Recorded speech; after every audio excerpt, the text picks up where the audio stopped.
Hello everyone. तो आज हम एक हाई बिजनेस ग्रोथ करने वाली कंज्यूमर कंपनी के बारे में डिस्कस करेंगे। कंपनी का नाम है टाइमेक्स ग्रुप इंडिया। आप लोग ऑलरेडी पता होगा कि ये कंपनी वीकन से रिस्ट वॉचेस की रिटेलिंग का काम करती है और इस कंपनी के खुद का ब्रांड की वीकन से वॉचेस भी बेचती है एंड साथ में जो दूसरे ब्रांड्स है लाइक वर्षा से है, गैस है, उनके ब्रांड्स की भी वीकन से रिटेलिंग करती है। एंड मेजरली इस कंपनी का जो यूकन से वेस्ट वॉचेस का जो रिटेलिंग होता है, यूकन से खुद की ऑन स्टोर भी है। यूकन से जो लग्जरी स्टोर है वहां पे भी खुद की वॉचेस वहां पे रखती है। एंड साथ में यू कैन से जो एमबीओज होते हैं, मल्टी ब्रांड आउटलेट्स होते हैं, वहाँ पे भी इस कंपनी के यू कैन से वॉचेस वहाँ पे रखी जाती है। एंड साथ में यू कैन से जो लार्ज फॉर्मेट स्टोर्स होते हैं, वहाँ पे भी इस कंपनी की वॉचेस रहती है। एंड साथ में लाइक पिछले 1-2 साल पहले से इस कंपनी ने यू कैन से अपना ई-कॉमर्स चैनल भी स्टार्ट किया था, जहाँ पे लोगों को अच्छे खासे यू कैन से रेवेन्यू ग्रोथ दिखाई पड़ रही है। तो काइंड ऑफ ये हमने एक बेसिकली जानने की कोशिश करी है कि टाइमेक्स ग्रुप इंडिया का बिज़नेस किस तरह से रन होता है। ऑल्दो इस कंपनी के मैनेजमेंट ऐसा कोई कॉन कॉल नहीं करती है, तो एज़ सच यू कैन से बिज़नेस किस तरह से ग्रो करेगा आगे जाके, उसका ऐसा समय क्लैरिटी नहीं है। बट फिर भी जो क्वार्टर 4 एफआई 26 के जो रिजल्ट आए हैं एंड जो एफआई 26 के होल ईयर के जो रिजल्ट आए हैं, उसके बेसिस पे एक बार हम लोग इनके नंबर्स को डिस्कस करने की कोशिश करेंगे। एंड साथ में देखेंगे कि कंपनी से अपकमिंग ईयर के अंदर मतलब एफआई 27 के अंदर किस तरह से अपना बिजनेस ग्रोथ कर सकती है। लास्टली इस कंपनी में एज सच किस तरह की डील बनती हुई नजर आ रही है, उसको भी एक बार वैल्यूएशन एनालिसिस करके एक बार अच्छे से डिस्कस करने की कोशिश करेंगे।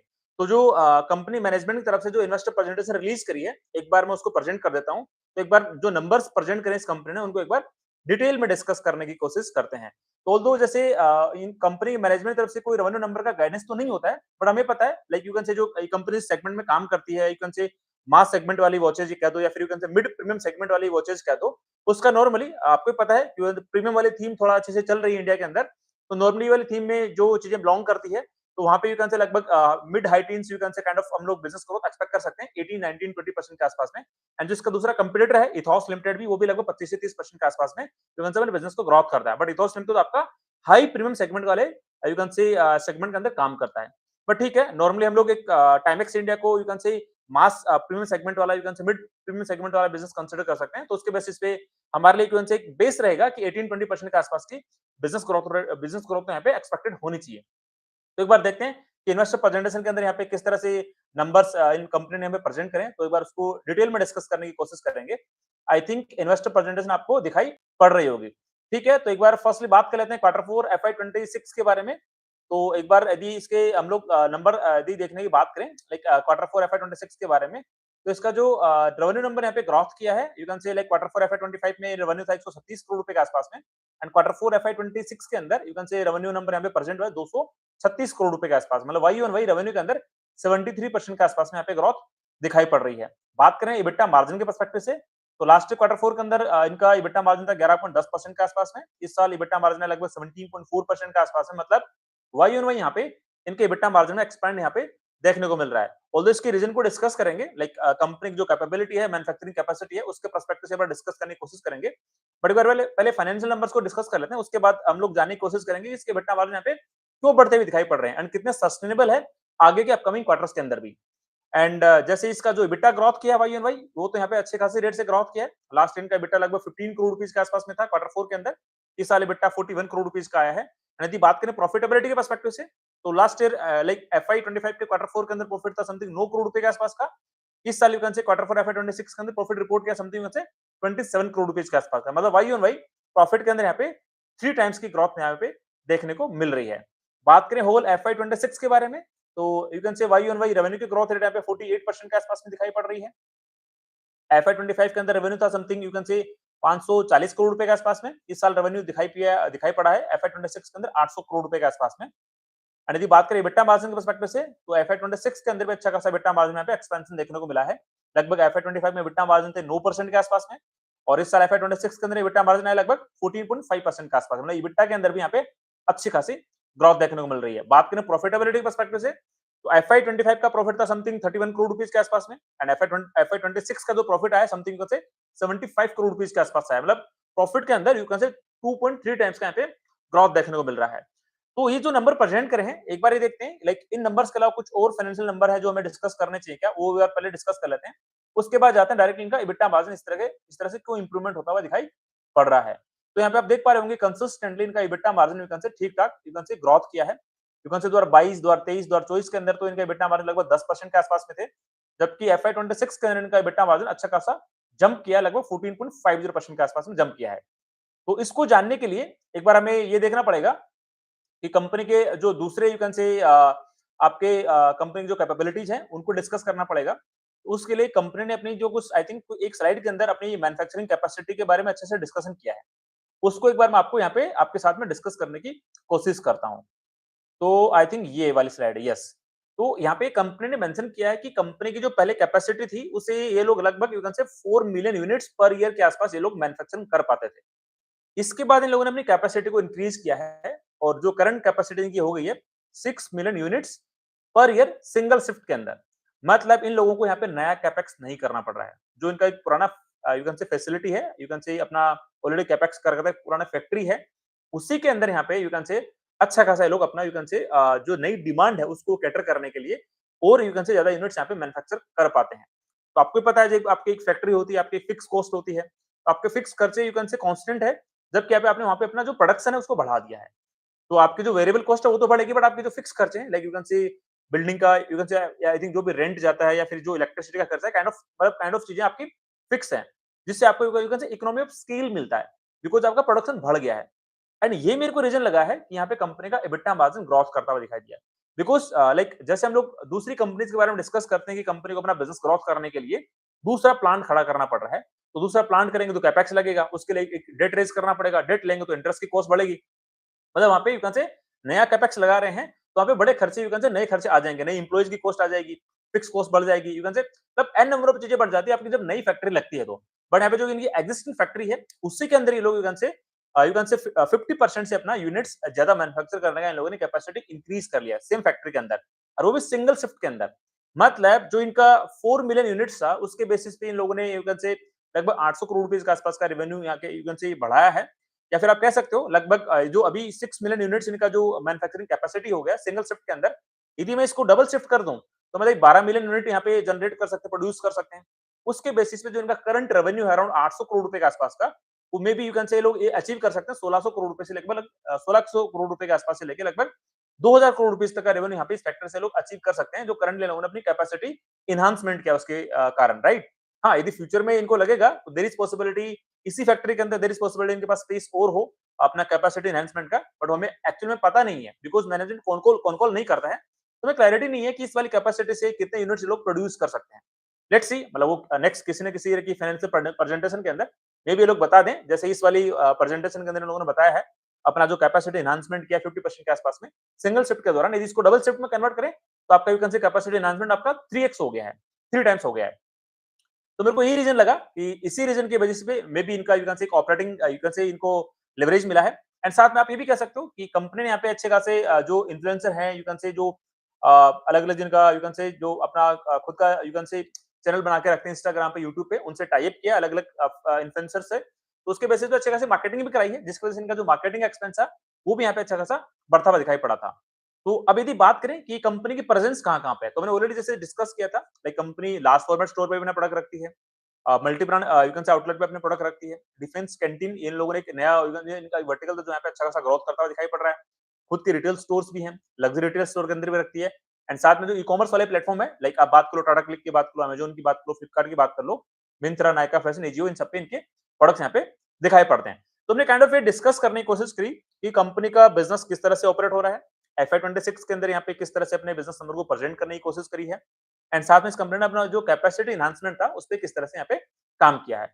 मैनेजमेंट ने यहाँ पे यू कैन से एक और अपना एक प्रेस रिलीज किया था, जिसके अंदर इन लोगों ने था कि इनका जो सेगमेंट्स है, जो मल्टीपल सेगमेंट्स है यू कैन से आपका लाइक यू कैन से जो ब्रांड वाइज आपके सेगमेंट्स है, यू कैन से इनकी ओन ब्रांड है टाइमेक्स वाला, दूसरे ब्रांड्स उनमें किस तरह की यू कैन से ग्रोथ दिखाई पड़ रही है, एंड साथ में यू कैन से जो इनका चैनल वाइज यू कैन से रेवेन्यू ग्रोथ यहाँ पे किस तरह से दिखाई पड़ रहा है, उसके बारे में भी मैनेजमेंट ने यहाँ पे अपना एक मीडिया रिलीज किया था, तो उसके बारे में भी थोड़ी बात कर लेते हैं। लाइक इनका जो ओन टाइमेक्स ब्रांड है वो लगभग you can say Y on Y 62% से ग्रोथ किया है, जो इनका गैस वाला जो ब्रांड है वो यू कैन से 51% से ग्रोथ किया है, जो इनका वर्सासी वाला ब्रांड है यहाँ पे लगभग 48% से ग्रोथ किया है।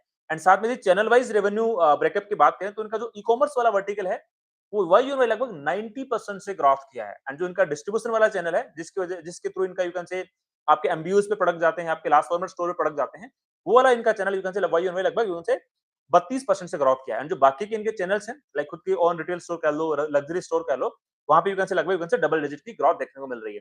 मतलब पूरे सेगमेंट के अंदर जो इनका ई कॉमर्स वाला वर्टिकल है, वो यहाँ पे इस कंपनी की ग्रोथ की बैकबोन बनते हुए निकल के आ रहा है। एंड आपको भी पता है ई कॉमर्स वाले सेगमेंट के अंदर एज सच यू कैन से इनको कुछ बड़ा खर्चा करना नहीं पड़ता है। मे बी इनका जो वेयरहाउस होगा वहां पे जो प्रोडक्ट रखे होंगे, तो जैसे ही ऑर्डर जनरेट होता है फ्लिपकार्ट पे, अमेज़न पे या फिर किसी भी ई-कॉमर्स वेबसाइट पे, तो डेफिनिटली ये जो उनका वेयरहाउस है, वहाँ से इस प्रोडक्ट की यहाँ पे डिलीवरी कर पाते होंगे। तो उसका ये यू कैन से इनको एक फ़ायदा मिल रहा है बिकॉज़ वो वाला प्रोडक्ट सेल करने के लिए इनको ना तो कोई रिटेल स्टोर में अपना प्रोडक्ट रखना पड़ा, मतलब किसी दूसरे यू कैन से रिटेल स्टोर को यू कैन से जब प्रोडक्ट वहाँ पे रखा जाता है, तो वहाँ पे एक रेवेन्यू शेयरिंग होता है। तो वहाँ पे यू कैन से इनको रेवेन्यू शेयर नहीं करना पड़ा, राइट? एंड मतलब किसी भी रिटेल स्टोर पे चाहे एमबीओ कह दो, चाहे लार्ज फॉर्मेट स्टोर कह दो या फिर यू कैन से दूसरे का कोई यू कैन से लग्जरी रिटेल स्टोर कह दो, वहाँ पे प्रोडक्ट इनको रखना नहीं पड़ा। या फिर खुद का जो ओन रिटेल स्टोर है, वहाँ पे भी इनको एक रेंट भरना पड़ता है। वहाँ पे उस प्रोडक्ट को नहीं रखना पड़ा, मतलब उस प्रोडक्ट के पीछे जो बाकी कॉस्ट थी आपकी, रेवेन्यू शेयरिंग वाली या फिर रेंटल कॉस्ट या फिर एम्प्लॉयी कॉस्ट, वो वहाँ पे नहीं है। उसी के कारण से यू कैन से ई-कॉमर्स का रेवेन्यू कंट्रीब्यूट किया 90% ग्रोथ करके, उसी कारण से इनको यहाँ पे एक और अच्छा खासा पॉइंट बन सकता है, इनको यू कैन से अच्छा खासा एबिटा मार्जिन पे ग्रोथ देखने को मिल रही है। तो 2 फैक्टर हो गए, फर्स्ट इनकी प्रोडक्शन की कैपेसिटी बढ़ी है, सेकंड फैक्टर इनका ई-कॉमर्स वाला वर्टिकल अच्छा खासा 90% से ग्रोथ किया है। इन दोनों फैक्टर को कंसीडर करते हुए मेरे को ये लग रहा है, इनका जो एबिटा मार्जिन है यहाँ पे यू कैन से सडनली जंप किया, मे बी अराउंड 10% के आसपास से डायरेक्टली गया है 14.5% के आसपास में। तो हमने एक जानने की कोशिश करी है कि यार इस कंपनी का एबिटा मार्जिन यहाँ पे अचानक से क्यों ग्रोथ किया, बिकॉज लास्ट के 3 साल से अराउंड 8 9 10% के आसपास में चल रहा था, अचानक से 14% पे क्यों जंप किया। अब बात आती है कि जो इनके 14% के जो एबिटा मार्जिन अचीव करे हैं, क्या सस्टेनेबल होंगे क्या? क्या अपकमिंग क्वार्टर्स के अंदर इसके जो एबिटा मार्जिन है 14-15% रहेंगे क्या? तो आप ये देखो, जब जब इनका ई कॉमर्स का वर्टिकल यू कैन से अच्छा खासा रेवेन्यू कंट्रीब्यूट करेगा, तब इनका एबिटा मार्जिन में भी अच्छा खासा यहाँ पे आपको डिलीवर होता हुआ दिखाई पड़ेगा। बट जैसे ही एक रिस्क फैक्टर की मैं यहाँ पे बात कर रहा हूँ, यदि इनका assess let's say e commerce वाला वर्टिकल अच्छे से रेवेन्यू कंट्रीब्यूट नहीं करता है, उस टाइम पे देयर इज पॉसिबिलिटी इनके एबिटा मार्जिन में थोड़ा बहुत फॉल दिखाई पड़ सकता है। जो इनका एबिटा मार्जिन में जो इंप्रूवमेंट आया है, ऑपरेटिंग लेवरेज मिला है, यू कैन से आपका इसी जो इनकी करंट मैन्युफैक्चरिंग फैसिलिटी है, उसमें कैपेसिटी एनहांसमेंट करने से उसका इम्पैक्ट तो डेफिनिटली रहेगा। बट जो इनका ई-कॉमर्स वाला वर्टिकल है, उसके अंदर यदि ग्रोथ नहीं आती है, तो उसका इम्पैक्ट डेफिनिटली इनके एबिटा मार्जिन पे पड़ सकता है। ये हमें इस रिस्क को इस बिज़नेस के पर्सपेक्टिव से कंसीडर करके चलना पड़ेगा। तो हमने काइंड ऑफ एक बार ये डिस्कस करने की कोशिश करी कि ये धंधा किस तरह से परफॉर्म कर रहा था, मतलब किस तरह से धंधा ये परफॉर्म किया है, साथ में FY 26 के अंदर नंबर्स किस तरह से दिखाई पड़े हैं एंड इस बिज़नेस के अंदर यू कैन से आगे के अपकमिंग ईयर्स के लिए एबिटा मार्जिन पे कहाँ पे रिस्क बनता हुआ दिखाई पड़ सकता है। अब एक बार ये जानने की कोशिश करते हैं कि यार ये कंपनी FY 27 के अंदर अपना बिज़नेस किस तरह से परफॉर्म कर सकती है एंड साथ में उसके बाद में थोड़ा-सा वैल्यूएशन एनालिसिस करके एक बार डील के पर्सपेक्टिव से भी जानने की कोशिश करेंगे। तो एज़ सच यहाँ पे मैनेजमेंट का कॉल होता नहीं है, तो हमें एक क्लैरिटी भी नहीं है कि ये कंपनी अगले साल किस तरह से अपना बिज़नेस ग्रोथ करने का आउटलुक दे रही है। तो उसके बेसिस पे हम लोग कोई फिक्स नंबर तो नहीं ले सकते हैं। बट हमें हमें पता है कि जो एक लग्ज़री रिटेल जो ये थीम चल रही है, उसके अंदर यू कैन से अपना जो बिज़नेसेज़ है लगभग यू कैन से जो इंडस्ट्री एवरेज है, यू कैन से 17, 18, 19% के आसपास में धंधा ग्रोथ कर रहा है। तो हम लोग ये कह सकते हैं कि ठीक है, आपका जो टाइमेक्स है, यू कैन से आपका मास सेगमेंट और you can say mid premium वाले सेगमेंट के अंदर काम करती है।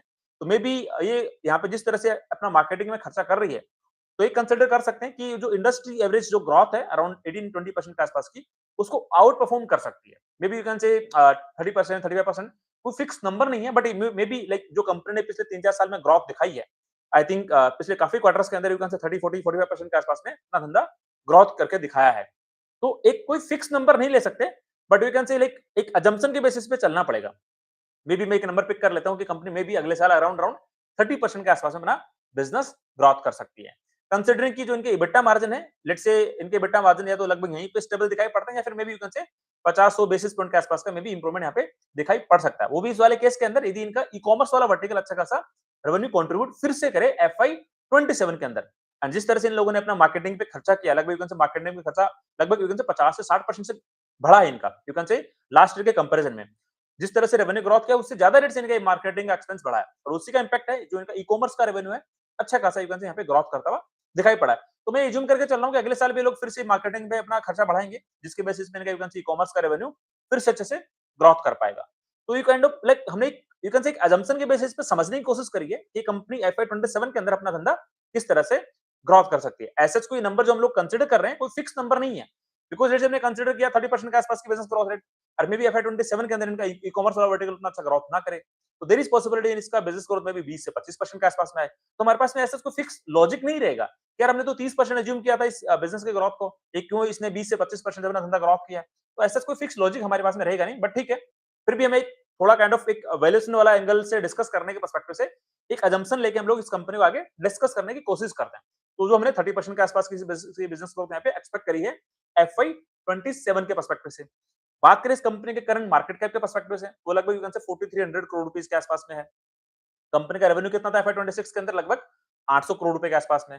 हमने जो रेवेन्यू ग्रोथ कंसीडर किया लगभग 30% के आसपास में। तो मोटा-मोटी यू कैन से लगभग एफवाई 27 के अंदर आप कह दो लगभग 1000 से 1100 करोड़ रुपीस के आसपास का रेवेन्यू ये कंपनी मे बी अचीव कर सकते हैं। मैं यहाँ पे वर्ड यूज़ कर रहा हूँ, मे बी अचीव कर सकती है, कोई फिक्स नंबर नहीं है। EBITDA मार्जिन यू कैन से लगभग इनका आई थिंक 14.5% के आसपास में। तो मैं एक बार थोड़ा सेम ही लेके चल रहा हूँ बिकॉज़ आई डोंट नो मतलब मे बी एफआई 27 के अंदर इनका EBITDA मार्जिन और कितना ग्रो करेगा, बट थोड़ा कंजर्वेटिवली कैलकुलेट करने की कोशिश करते हैं। तो may be like 50 basis point का मैं यहाँ पे इंप्रूवमेंट मान लेता हूँ। मे बी इनका EBITDA मार्जिन एफआई 27 के अंदर 15% के आसपास हो सकता है। तो 1000 करोड़ रुपीस की सेल्स, 15% का EBITDA मार्जिन, तो इनका EBITDA कितना बनेगा? अमाउंट के रूप में लगभग 150 करोड़ रुपीस का EBITDA बन सकता है इनका एफवाई 27 के पर्सपेक्टिव से। एंड साथ में जो इनकी बैलेंस शीट के अंदर जो इनका बोरोविंग वाला कॉस्ट है, वो भी लगभग से नेग्लिजिबल हो गया है। तो इंटरेस्ट कॉस्ट का जो कंपोनेंट है, वो ऑलरेडी लगभग 2-3 करोड़ रुपीस के आसपास का होता है। वही लगभग हम लोग फिर कंसीडर कर सकते हैं कि एफवाई 27 के अंदर भी इंटरेस्ट कॉस्ट का कंपोनेंट में भी 2-3 करोड़ रुपए के आसपास में हो सकता है। साथ में इस कंपनी का जो डेप्रिसिएशन का अमाउंट है वो भी ज्यादा होता नहीं है, लगभग 3-4-5 करोड़ रुपीस के आसपास का होता है। एंड उसी के बेसिस पे एक अदर इनकम भी यू कैन से लोग जनरेट कर लेते हैं। आई डोंट नो कहां से आती है, मे बी जो उनके पास कैश इक्विवेलेंट पड़ा हो उसको इन्वेस्टमेंट कहीं किया होगा एफडी के अंदर, तो देयर इज पॉसिबिलिटी वहां से 2-3-4 करोड़ रुपीस का इनका यू कैन से एक अदर इनकम में भी आ जाता होगा। तो ओवरऑल जो इनका इबिटा के बाद में जो प्रॉफिट बिफोर टैक्स का जो अमाउंट बनेगा लगभग यू कैन से 150 करोड़ से घट के 145 करोड़ आप कंसीडर मोटा-मोटी कर सकते हो। अब आप देखो लाइक एक जो अपना नॉर्मली जितना टैक्स जाता है गवर्नमेंट ऑफ इंडिया को, मे बी 25-26% के आसपास में टैक्स कंपोनेंट करता है। तो इनका जो प्रॉफिट आफ्टर टैक्स बनता है इस कैलकुलेशन से कि 145 crore rupees profit before tax है, तो पैट कितना बनेगा? मे बी 100 से 105 करोड़ रुपए के आसपास में, बिकॉज़ 25-26% के आसपास में आपका यू कैन से टैक्स के रूप में चला जाएगा। तो इनका एफआई 26 का प्रॉफिट कितना था? 75 करोड़ रुपीस के आसपास में। एफआई 27 का एक्सपेक्टेड प्रॉफिट कितना बनेगा? लगभग 100 करोड़ से 105 करोड़ रुपए के आसपास में। अरे यहाँ पे मैं थोड़ा रेंज बाउंड नंबर की बात इसलिए कर रहा हूँ बिकॉज़ फिक्सेशन कुछ है ही नहीं यहाँ पे। तो मेरे को रेंज बाउंड नंबर की बातें यहाँ पे ज्यादा करनी पड़ रही है। वो आपको ऑलरेडी आई थिंक समझ में आ गया होगा। आप ये देखो इस कंपनी का फोर्ड पी निकालने की कोशिश करें तो कितना आएगा? 4300 करोड़ रुपीस की मार्केट कैप, 100 करोड़ रुपीस का प्रॉफिट का अमाउंट। तो इसका फोर्ड पी रेशियो आएगा एफआई 27 के एक्सपेक्टेड अर्निंग के अकॉर्डिंग लगभग 40 से 42-43 के आसपास में। बिजनेस की ग्रोथ रेट हमने कितनी कंसीडर करी थी? लगभग यू कैन से 30% के आसपास में। तो इसका फॉरवर्ड पैग रेशियो कितना आएगा? मे बी यू कैन से लगभग यदि 43 के अंदर 42 के अंदर मैं 30% की बिजनेस ग्रोथ का डिवाइड करता हूँ, तो मोटा-मोटी इसका फॉरवर्ड पी रेशियो आएगा समथिंग समथिंग यू कैन से फॉरवर्ड पैग रेशियो कितना आएगा? लगभग यू कैन से 1.3 1.4 के आसपास में। तो आप देख लो लाइक एक ऐसा कंज्यूमर बिजनेस जो लगभग एफआई 27 के अंदर में भी अराउंड 30% के आसपास में अपना धंधा ग्रोथ कर सकता है। एंड उस कंपनी का स्टॉक यू कैन से अराउंड 1.3 1.4 के फॉरवर्ड पैग रेशियो में यहाँ पे ट्रेड करता हुआ नजर आता है। ऑल्दो जो इस कंपनी के बाकी के जो पैरामीटर्स हैं लाइक वर्किंग कैपिटल डेज की बात कर लो, रिसीवेबल डेज की बात कर लो, या फिर कह दो कैश कन्वर्जन साइकिल की बात कर लो, वो तीनों यहाँ पे इंप्रूवमेंट वाले फेज के अंदर गए एफआई 26 के अंदर एफआई 25 के कंपैरिजन में। तो वाला फैक्टर में यहाँ पे एक अच्छा खासा आता है कि यहाँ पे जो रेवेन्यू हो रहा है क्वालिटी रेवेन्यू आ रहा है। एंड साथ में बिजनेस यहाँ पे और बेटर यू कैन से एनहांसमेंट बन रहा है बिजनेस की क्वालिटी के पर्सपेक्टिव से, रेवेन्यू ग्रोथ की क्वालिटी के पर्सपेक्टिव से। तो वाला एंगल भी यहाँ पे दिखाई पड़ रहा है बिकॉज कंज्यूमर कंपनी है, तो डेफिनेटली इनका ऐसा बाकी कैश वैश का कोई दिक्कत वहां पे आने वाला ऐसा नहीं होना, बिकॉज कंज्यूमर ने प्रोडक्ट खरीदा उसने तो पेमेंट कर दिया, तो कंपनी के पास तुरंत पेमेंट आ जाता है। हाँ, जो इनका कुछ ई कॉमर्स वाला वर्टिकल है उससे इनका थोड़ा रिचेबल्स यू कैन से बन जाता है बिकॉज ई कॉमर्स वाले वर्टिकल के अंदर आपको फ्लिपकार्ट अमेजन से पेमेंट तुरंत नहीं आती है, वो कुछ डेज के बाद में आती है।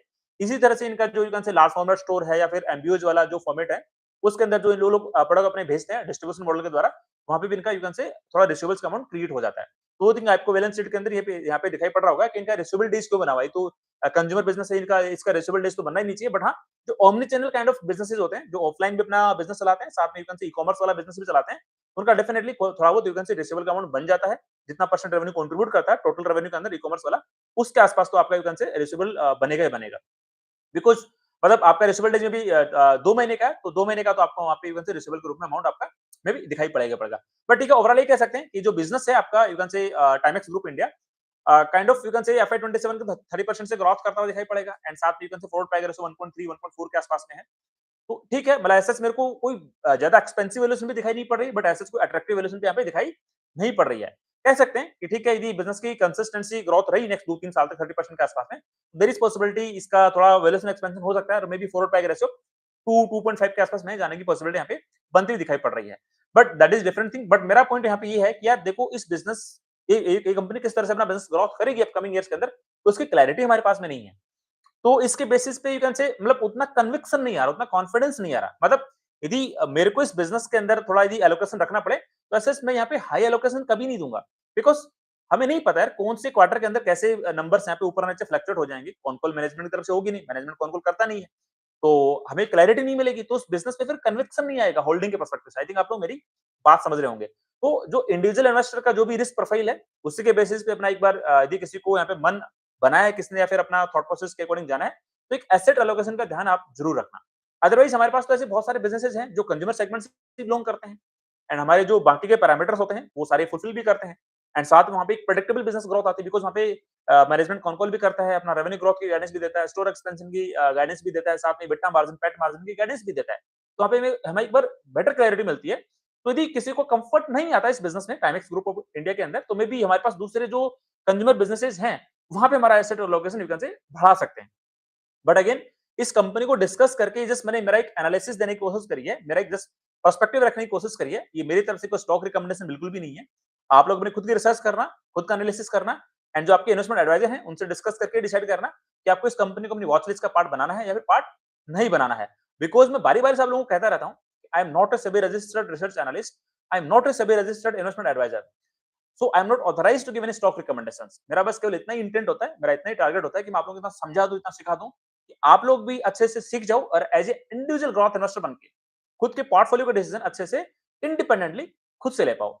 तो ठीक है, आज की वीडियो में इतना ही। यदि आपकी कोई क्वेरी, क्वेश्चंस, डाउट है तो डेफिनेटली आप कमेंट सेक्शन के अंदर मेंशन कर सकते हो। आई विल ट्राई कि मैं वहां पे आपकी सारी क्वेरीज का आंसर देने की कोशिश करूं। तो ठीक है, मिलते हैं नेक्स्ट वीडियो में, तब तक के लिए बाय बाय, थैंक यू।